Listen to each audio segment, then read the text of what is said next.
শুভ সকাল বন্ধুরা, টি চন্দনা গার্ডেনের পক্ষ থেকে সকলকে মিষ্টি সকালের শুভেচ্ছা। তো বন্ধুরা, তোমরা তো সবাই চা খাও, আমিও খাই। আজকে আমি দেখাবো আমি গাছদেরকে কিভাবে চা খাওয়াই। তো দেখাই, চলো করো। তো দেখো, এটা হচ্ছে কি আমার চা পাতার প্যাকেট একটা। তো তোমরা যে কোনো চা পাতা ইউজ করতে পারো। তো আমি কালকে রাত্রে, একদিন আগে আমি এটাকে ভিজিয়ে রেখেছি, প্রায় 50 গ্রামের মতন নিয়ে আমি এটাকে 1 লিটার জলের আমি ভিজিয়ে রেখেছি। তো এটাকেই আমি একটু ছেঁকে নেব বালতিতে। তোমরা নাও ছাকতে পারো, কারণ আমি ছেঁকে নিয়ে শুধু জলটা দেব। আর এই যে চা পাতাটা থাকবে, এই চা পাতাটা আমি অন্য গাছে ব্যবহার করব। তো আমি ছেঁকে নেওয়ার পরে আমি এখানে কিছুটা প্লেন জল আমি মিশিয়ে নেব। এই যে আমি বেশ অনেকটাই আমি জল মিশিয়ে নিলাম। এটা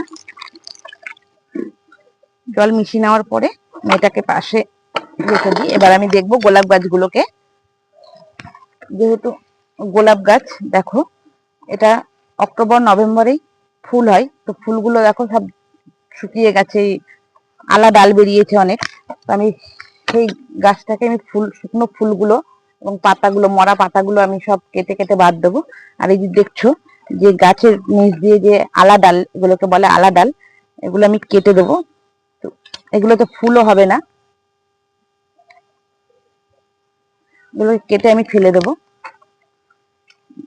যে ডালে নাইলে ফুল হবে, সেই ডালে ফুল আসবে না, কারণ এরাই গাছের সব খাবার খেয়ে নেবে।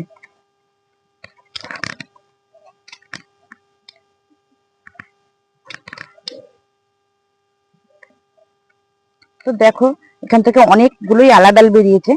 এই ডালগুলো আমি কেটে দেবো। আর কাটা আছে যেহেতু, আস্তে আস্তে কাটতে হচ্ছে আমাকে। এগুলো শুকিয়ে গেছে ফুলগুলো। গোলাপ তো হলে খুবই সুন্দর লাগে দেখতে।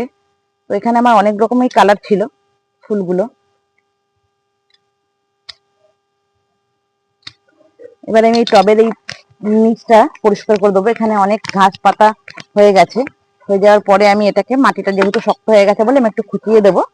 প্যাকেটের সাইড দিয়ে খোঁচাতে হবে, যাতে গাছের শিকড়ে যেন কোনো আঘাত না লাগে, তাতে গাছটা, শিকড় কেটে গেলে গাছটা মরে যেতে পারে।